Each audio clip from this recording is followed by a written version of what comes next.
ขอเชิญทุกท่านนะครับ ได้ยืนขึ้นนะครับ ทั้งหอประชุมเลยนะครับพวกเรายืนขึ้นและเดี๋ยวเราร่วมกันกล่าวคำปฏิญาณพร้อมๆกับผมเลยนะครับ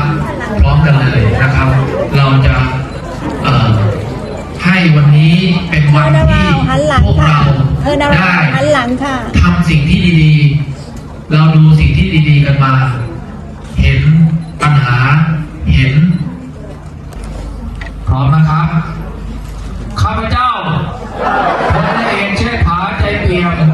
ขอกล่าวคำสัตย์ปฏิญาณว่าหนึ่งข้าพเจ้าจะร่วมมือต่อต้านการทุจริตคอร์รัปชันเพื่อเป็นหนึ่งแรงนำพาบ้านเมืองไปสู่ความเจริญอย่างยั่งยืนสองข้าพเจ้าจะตั้งใจศึกษาหาความรู้เพื่อเท่าทันกลโกงและการทุจริตคอร์รัปชันสามข้าพเจ้าจะเคารพกฎหมายและระเบียบสังคมประพฤติตนอยู่ในความซื่อสัตย์สุจริตไม่เอารัดเอาเปรียบผู้อื่นเพื่อร่วมสร้างสรรค์สังคมคุณธรรมสี่ข้าพเจ้าจะไม่ตกเป็นเหยื่อความฟุ่มเฟือยค่านิยมรวยทางลัดและการติดสินบนต้นเหตุปัญหาทุจริตคอร์รัปชันห้า